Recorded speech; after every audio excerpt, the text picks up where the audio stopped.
This episode of Tailgate Talks is brought to you by Blanca. Tune in live to interact with the hosts on Wednesday nights, 6:30 Central, at www.twitch.tv/BlancaOG. Hope you enjoy the show.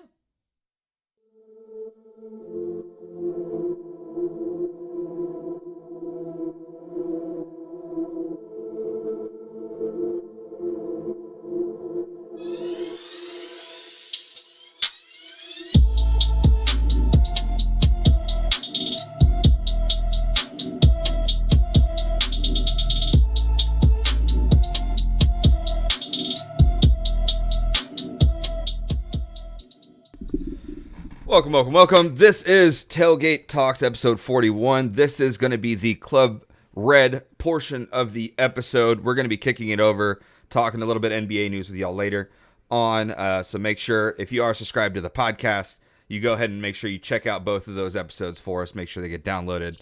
But while we're on the topic of that, if you're not already, make sure you subscribe to the podcast on iTunes or Spotify. And if it is on iTunes, make sure you give us that 5-star rating. Make sure you drop a review below. Really helps us out in the long run. As far as social media, you can find us on Twitter at tailgate_talks. We're also on Instagram and Facebook, as well as YouTube. And if please check out the YouTube channel. We post videos 2 to 3 times a week. Make sure you subscribe and hit that bell notification every time you want to be notified of a new video being posted. As far as our personal accounts, Dustin, you can find him at DustinWimmer22. Brooks, you can find him at Calvin B. Barrett. And me, you can find me at Blanca, where the L is a 1. Lastly, if you have any sort of suggestions, thoughts, questions, or anything like that you want to hear us discuss on the show, you can email us at tailgatetalkspod@gmail.com.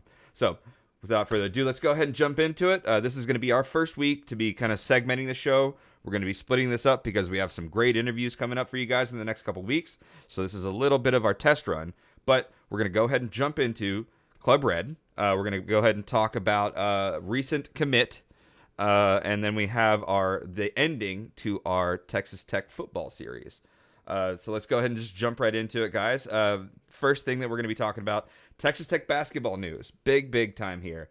I'm actually really in favor of this one. Kevin Obanor commits to Texas Tech.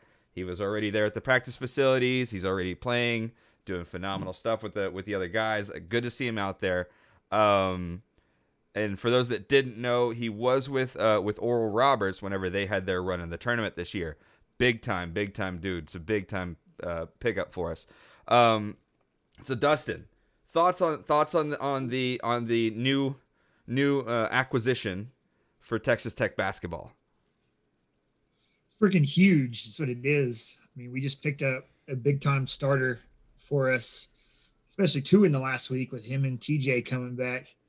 But he was really highly recruited, bunch of big schools, one of them big schools that made tournament runs last year. And it came down to us in Arkansas. And if you hopped on Twitter on Tuesday and Wednesday, Arkansas fans would have made you think they had him in the bag. And they were very vocal about it on Twitter. It's good to kind of just shut them up for one. But Kevin Obanor is huge. Gives us a very skilled big man, which, because we don't have a 7-footer or 6'10" guy, something like that, him being able to shoot the ball really well and drive it can really create huge mismatches on the other end for us. So we can play him at the 4 or 5 and bring out their big men and cause matchup problems for a lot of teams. So he's going to be a huge addition, especially with that 3-point shooting. Very big time. I mean, had a phenomenal tournament run here. Brooks, thoughts on the recent acquisition?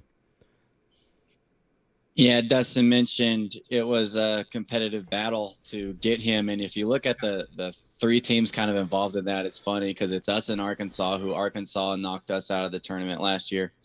And then the kid, transferring from Oral Roberts, who Arkansas also knocked out of the tournament last year. Yeah, that's fun. So he picks us over Arkansas. It's a huge get for us, obviously. It shows that we can be pretty competitive in the recruiting game. I like that you said acquisition, because that's how it feels more than just like a commitment. It feels more like an acquisition now with these absolutely. NIL rules. It feels a little more like a professional, like, oh, we got a free agent. That's kind of what it feels like at this point. But yeah, he's a very big dude. He's versatile. He averaged 18.7 points, 9.6 rebounds a game last year. He shot 46.3% from three, which was first nationally amongst all forwards. So that's the big thing right there. That's super encouraging. And he's also an 88% free throw shooter. So just the versatility that he brings is going to be huge for this team. And it's kind of clear, like we've said, we just want a bunch of dudes from that 6'9" down to like 6'6" range who can really space the floor, make defenses really have to work on you. There's not a guy that you can really sit on other than Marcus Santos Silva, really.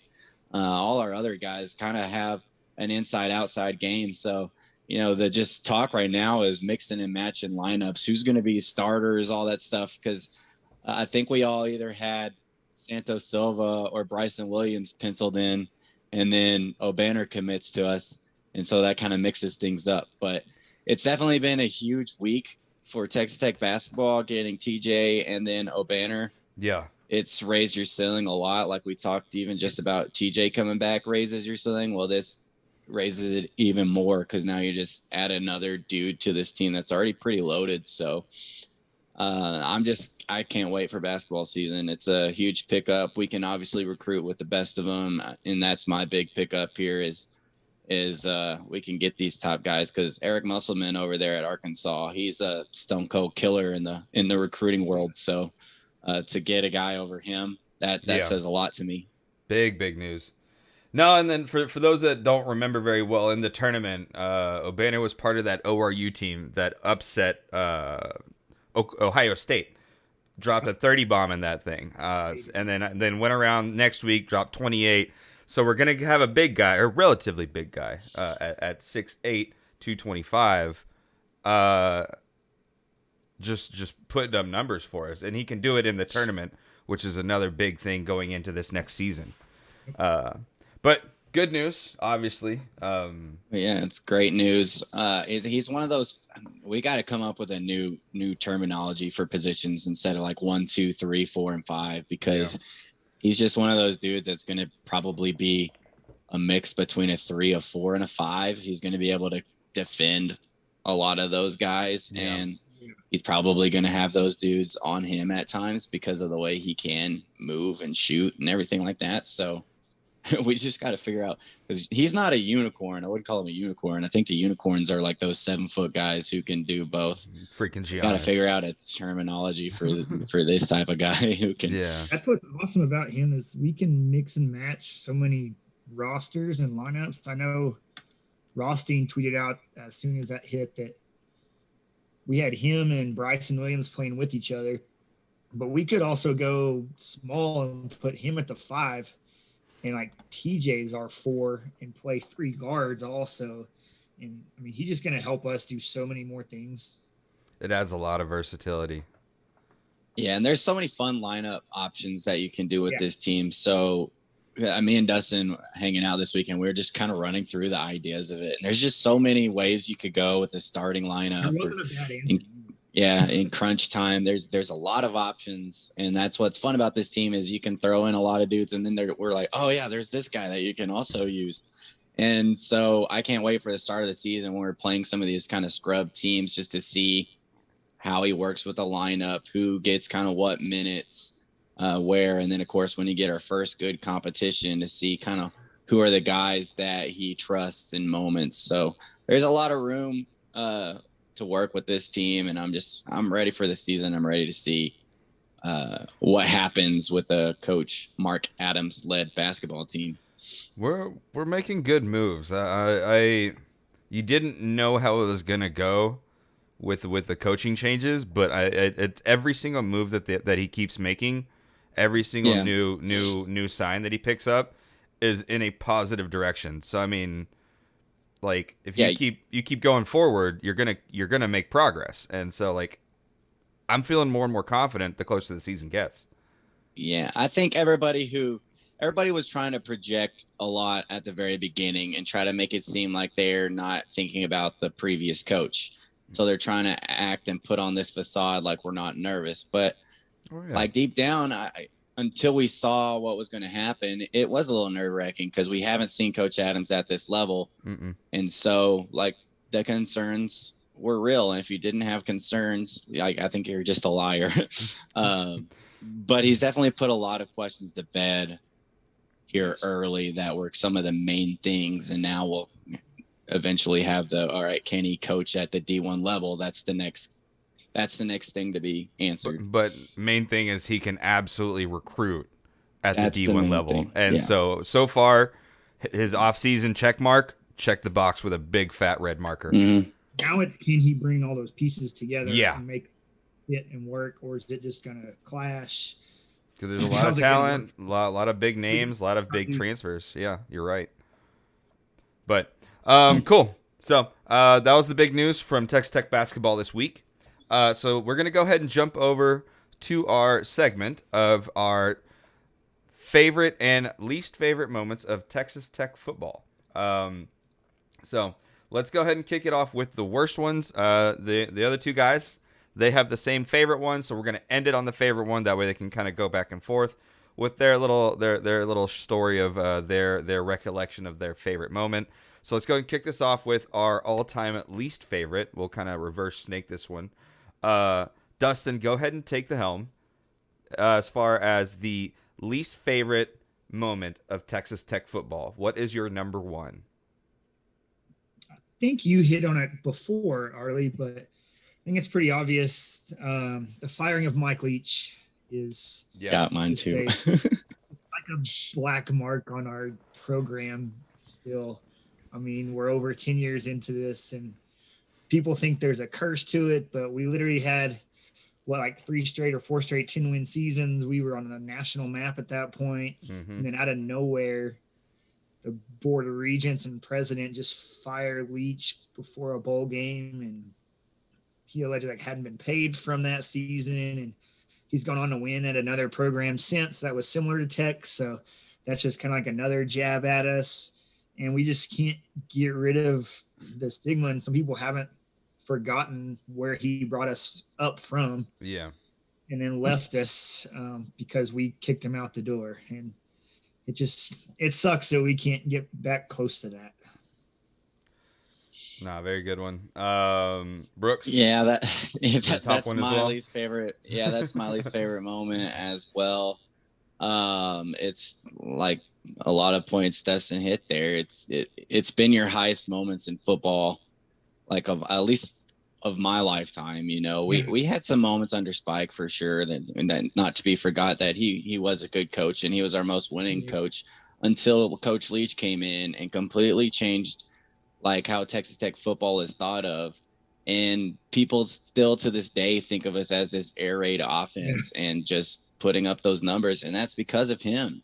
And offenses in college changed because of him. And he doesn't get enough credit for all of that. His coaching tree is pretty incredible.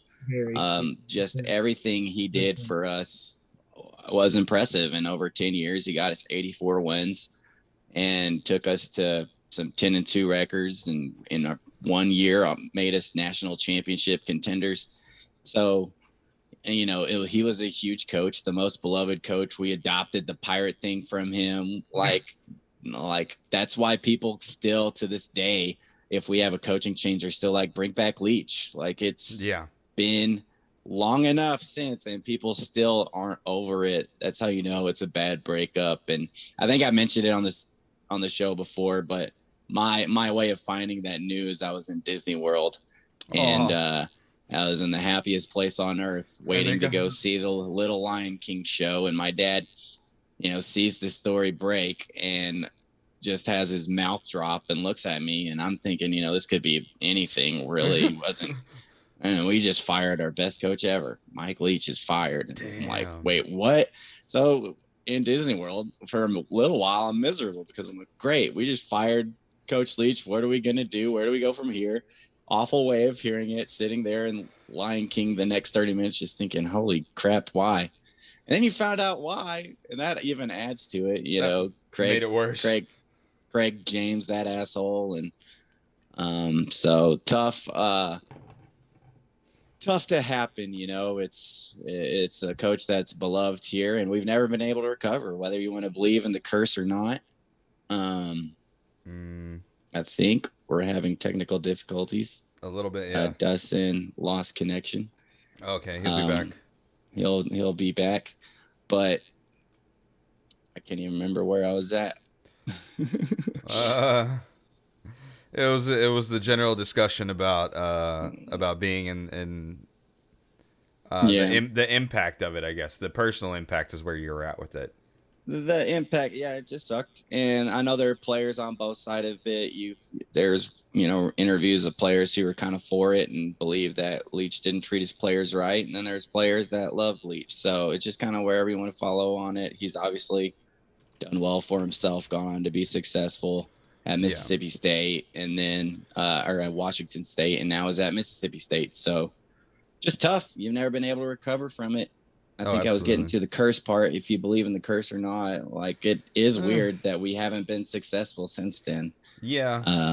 There's a lot to that. And there's a lot to it, but obviously a sore in the wound for our program. Absolutely. And so, yeah, I think it obviously has to be up there in worst moments, even though it wasn't on the field. Oh, all right. There's Dustin.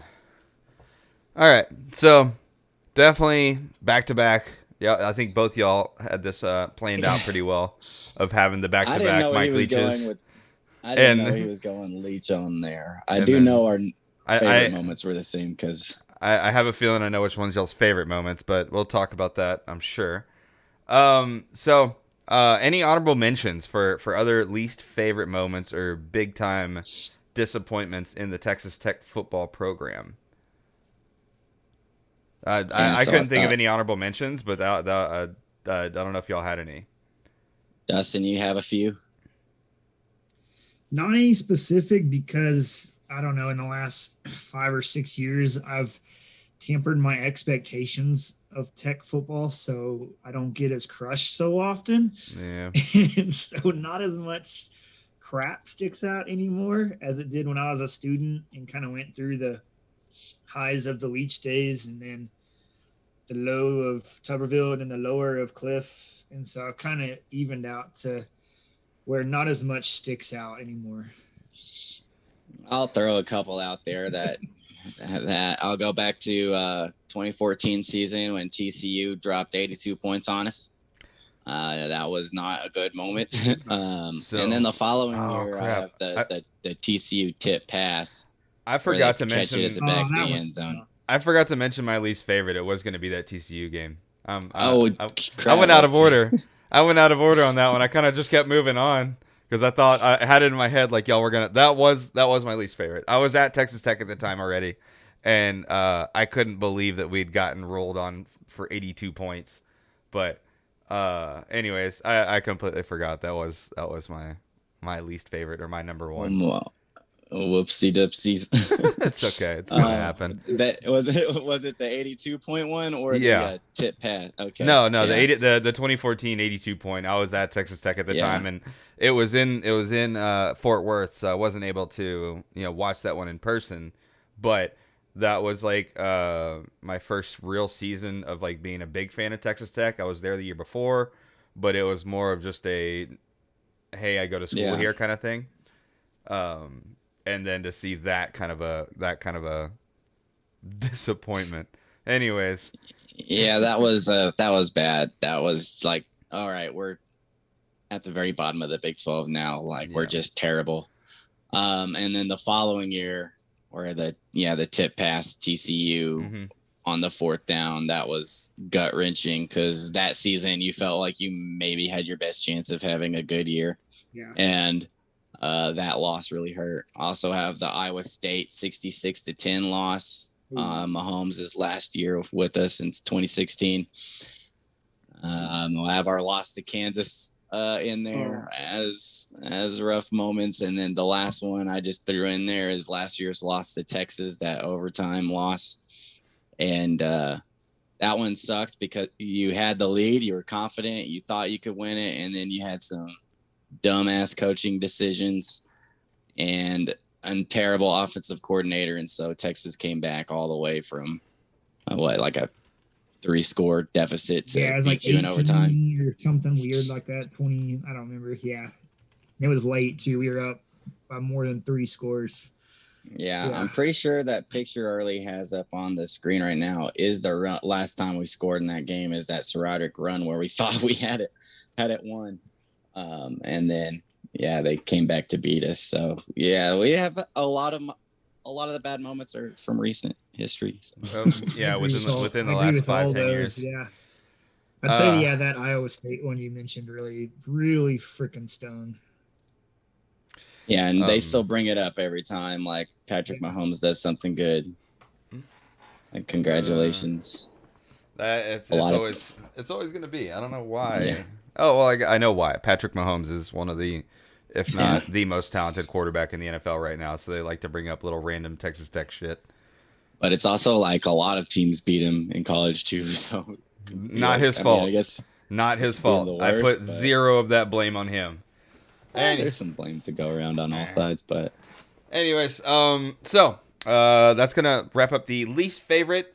We're gonna go ahead and jump over to the favorite side of the final top Texas Tech football moments.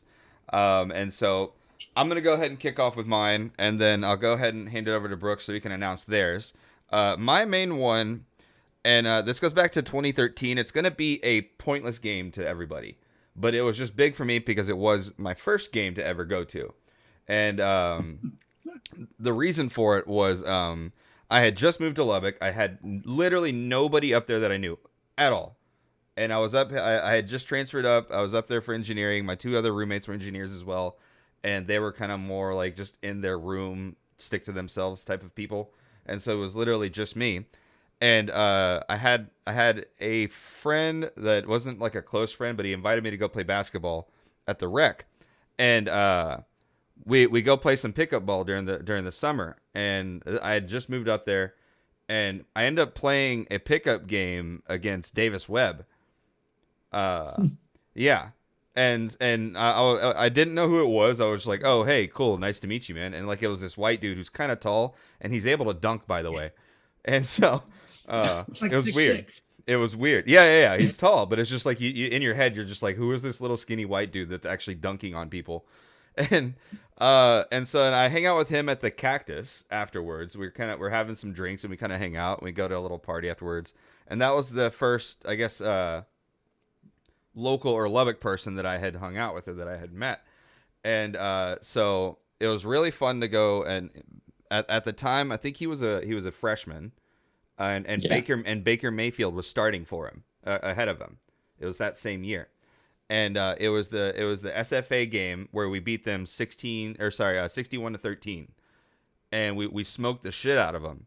And I'm literally there in the stands by myself. Again, I had nobody to hang out with, but I just wanted to go watch the game because Texas Tech allows students to go for free.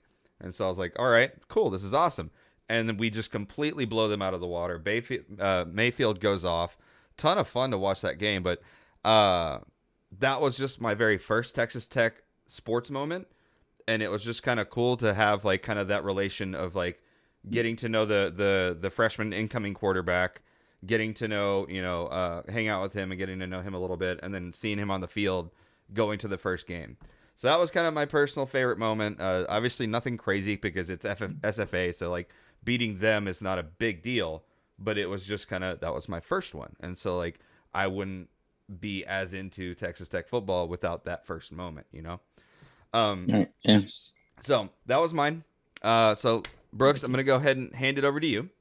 Go ahead and give the people your all-time favorite moment, the one that you and Dustin are sharing together. Yeah, so I think this moment will be a lot of Tech fans. I wonder if you polled Tech fans, what percent of this moment would be their favorite moment. But we're taking it back to November 1st of 2008. remember the 1st of November. And it's when the number 1 ranked Texas Longhorns rolled into town. College game day rolled into town. And Texas Tech ends up defeating the Longhorns 39-33 on the most iconic play in Texas Tech football history. Graham Harrell, deep strike, Crabtree, pulls free, touchdown, Red Raiders. With 1 second to go, we storm the field like 50,000 times before the game's over. I think Dustin's got some good stories on that. I still got that newspaper from the day after, burned orange. It was a full page thing. Oh, it's like stuck together. So yeah, that's my number one moment, and I'll give my experience on it, and then we'll let Dustin kind of finish up and tell his from the student side. So I was a senior in high school during this game. I was sitting there with my family at this game. Of course, game day was in town, so game day had never been to Lubbock. So me and my dad had to go to game day. Game day was crazy. Of course, Coach Knight was the guest picker and came with the iconic line, "I dearly hope we beat their ass," when asked to pick who was going to win the game, which was a huge crowd. We had an awesome team that year. We had the offensive linemen who were crazy, and Brandon Carter, who would paint his face. And, from the memories of that game, it was the most electric sporting event like I've ever been at. That atmosphere was nonstop, start to finish, just buzzing. And I've never been at a game like that where just the emotions and everybody was so amped up the entire time. And then, of course, you lead the whole game. You're playing really well. You're expecting to win. Texas comes down, drives, takes the lead, and you're like, here we go again. This always happens to us. We're always in a good position to beat them, and then they pull some shit out at the end and beat us. We're driving down the field. We got, the pass to Britton that bounces off his hands, and we think it's picked off, but no, it's incomplete. We have another shot, and then, from where I'm sitting, I'm basically at the yard line where the play started from, where the ball was snapped. That's kind of where our seats were. And so, the ball goes opposite side of the field. Crabtree has the catch. Me and my dad have never just like hugged for that long in my entire life. We were so excited. We have rare opportunities in our lifetime to beat Texas, and especially a Texas team that was number one. And on that night, when you were number 7, it was just incredible. The feeling was awesome. Watching the field get stormed was crazy. It was one of the wildest nights of Texas Tech football that I can remember. And it's obviously a feeling that I don't think we'll ever reach again, but awesome night. So Dustin, what was your perspective from the student section? So Brooks mentioned he was on that 30-yard line that they started the play from. I was actually in the end zone that it happened, that corner of the end zone. Ooh, that's so good. That ball's coming towards me. I still couldn't believe it. Also, shout out to number 12, Earl Thomas, for not trying on this play. Watch him. Yeah, you suck, Earl. I'll walk right by that. Thank you, Earl. And so it was just, the scene of the November 1st game, Halloween type game. The student section is dressed up in anything from, pirates to bananas to, Masked Rider type people. Jokers. Literally everything in between. Yeah, Jokers, Batman, everything. It was stupid. And a night game at Texas Tech with that kind of atmosphere. And I know Brooks kind of mentioned it. We don't get to beat Texas often, especially a team that good. Mm-hmm. This is still, over 10 years ago when Texas was or 3 years of coming off a national championship. They're number 1 in the country for most of the year. They have tons of NFL talent on this team. We also Jordan Shipley, and they were the roommates. Roommates. And we played a great game. And literally, if that game goes 5 more minutes, Texas beats us. We literally ended it when we needed to. Harrell threw for over 400 yards. We called a great game. We played pretty good defense. 474 yards from Graham. Pick six. We didn't make many errors besides letting what's his name, Jordan Shipley return a punt on us when he was the best return man in the nation. And we got blocked in the back twice on that play, and they pulled the flag back. Big 12 officiating. We also complete that pass, which is like a 40-yard pass because you should never throw it across the field for about 35 yards into double coverage and complete it. I mean, the play is just stupid of how deep it is. Yeah. And like who's involved in that play. And literally the window is so damn small. And the fact that Harold just lets it rip from about the 35-yard line to the opposite 5. And Crabtree catches it, somehow stays in bounds. And then, I mean, wild scene. And also, the student section rushed the field twice. I did 0 of those, just to make sure we have that on record. I did not rush the field until the final buzzer went off. It was also wild that we kicked off from like the 8-yard line. Yeah. Because the fans got us, the students got us to just the interception. Yeah. I just remember that and being like, the band is on the field. That's all I was thinking of when we were kicking off from there. I was like thinking the band is on the field. If we're going to lose this game, this would be how. Yeah, we rushed after the touchdown because there's technically 1 second left. Then the dumbass students were already on the field. They kind of just pushed everybody back to the wall. So most students are still technically like on the sidelines. And then after the extra point, which time does not run for, they rushed field again and make us kick from like the 8. And of course, Jordan Shipley's back there. And I'm like, oh, damn it. Oh, it was very nerve wracking at the very end there. Utter chaos. Just amazing play in that, and him like just running through the end zone like that was awesome too. I mean, what a crazy play, and also a great call by that game day crew to help it out.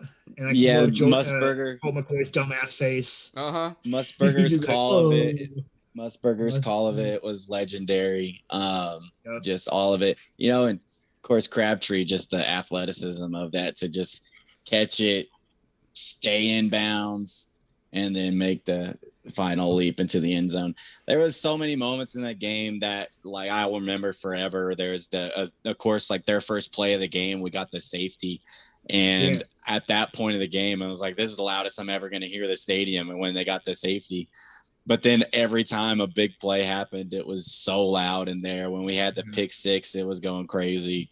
And then, of course, after the Crabtree, it was just pandemonium. It was just the wildest thing. I don't think I stopped hearing ambulance sirens and stuff like that in Lubbock that whole entire night. Of course, I was just 18 and I was a goody two-shoes in high school, so I was just at home with my family. But that was a little innocent Brooks. What happens? It's all innocent, but huge victory, fun times. I just love to rewatch this game every now and then and think about just the drive, even the last drive there. Like, there's so much that could have easily gone wrong, and it just ends up going like what Dustin mentioned with that 35-yard pass across the field over one defender and in front of another one. And it's a stupid pass. It is. No, it is not. Should be the call. Back shoulder. Back shoulder for like 35 plus yards. Great pass. Bad idea. And, I mean, he put that the one place you could put that. Yeah. And, they say in the end interviews between him and Crab, he's like, we got the best receiver in the country. I'm just going to throw it over to him and he's going to make a play. And that's what he freaking did. Legend. All right. And we're all thinking field goal too. I remember my dad being like, oh man. You say that. I called it before this game because that's the year we had the walk-on Matt Williams. And I said, you know what? Matt Williams is probably going to win the Texas game for us. Yep. And if that Crabtree play goes as planned, where he just gets pushed out of bounds by Earl Thomas or number 3 there, then we just kick it for the win. We didn't need to, but that's how it should have went. But if you remember, too big of a beast. But if you remember, that game was an odd kicking game because Linwood had come in and he had been perfect, and I think he missed one and had one blocked in that game. And he went 2 for 3.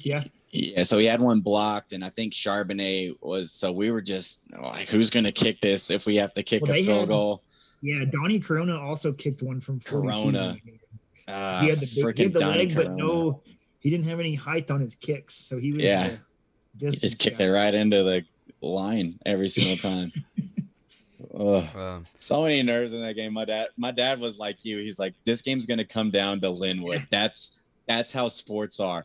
The walk-on, the kid who kicks the freaking Linwood field goal and gets signed is gonna come down and beat Texas. And then of course Crabtree just was like, "No, I got it, fam."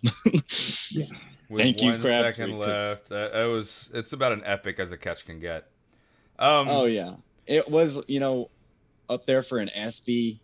I think it would have won SB for like best play of the year, except for the Super Bowl was won on the last second catch too. So, but yeah. Man. It's definitely in general a college football play that the whole country remembers. Oh yeah. Yeah. That always will be. And part of why God, I love Crabtree Cole. is even still, I think, still a respected receiver. Like, oh yeah, always will be in the one. college ranks, and like No, Dustin said even last week in his Wes Welker moment, that picture of Wes running down.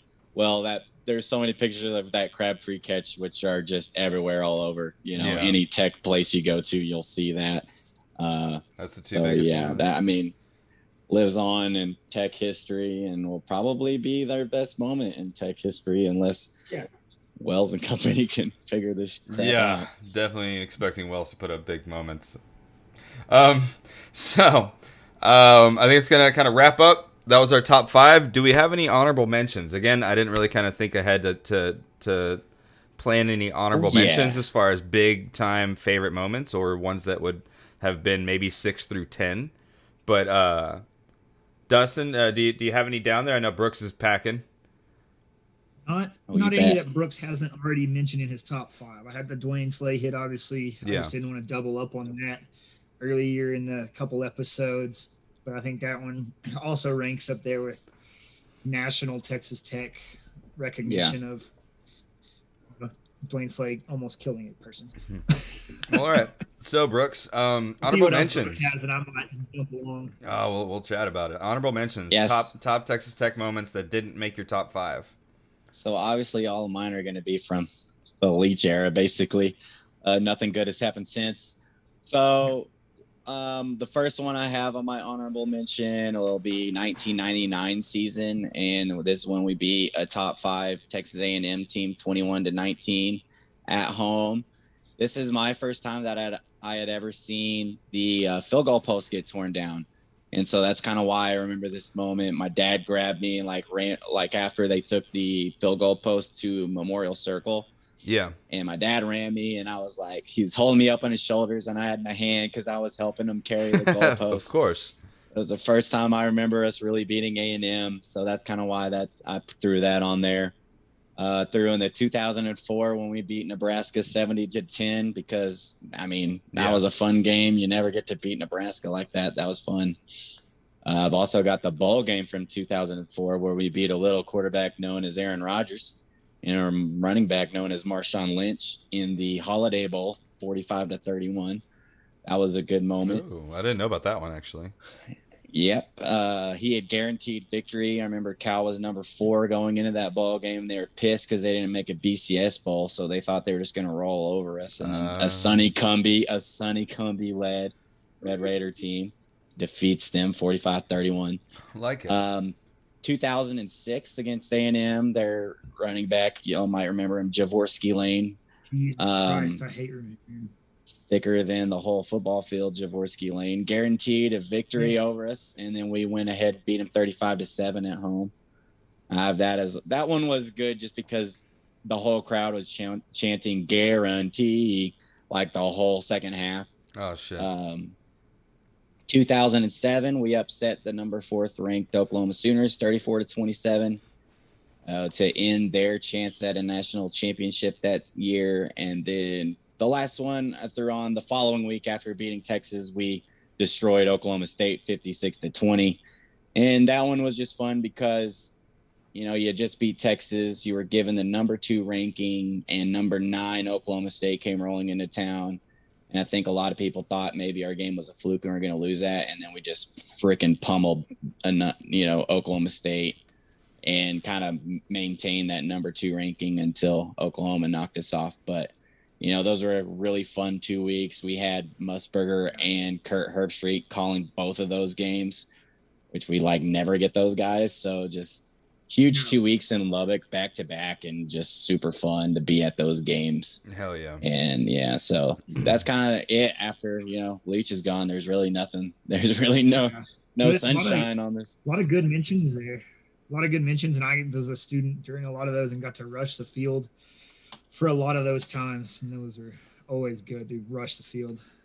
Yeah. I mean, we're lucky that we've had a lot of good moments. We're not like some of these programs that, have just been terrible their whole lives. So, thankful for those Leach years that give us some of these things to make this segment actually interesting, other than being like, I don't know, Kansas or what, some of these other schools. But that's all I've gotten so far. So thanks for rubbing that in. It's fine. I'm fine. No. No, I just got there late. It's okay. You got there past the good times, but I mean, moments are personal, so everything's good. We've had some time since then, just few and far between. So that is going to wrap up our Club Red segment for the week. Again, we're going to be doing this weekly. We're going to try this out for the next couple of weeks. We have a couple of big interviews coming around, so be following us on social media to find out who that interview is. We'll be posting it the day of, and that way you can kind of catch those interviews either live or, if you want to, on the recording. But this is going to be the wrap-up for Club Red. Stay tuned on the live if you want to be catching the rest of our NBA segment and the rest of our show. But we're going to go ahead and close out Club Red, and we'll catch y'all later. Catch y'all at the next tailgate.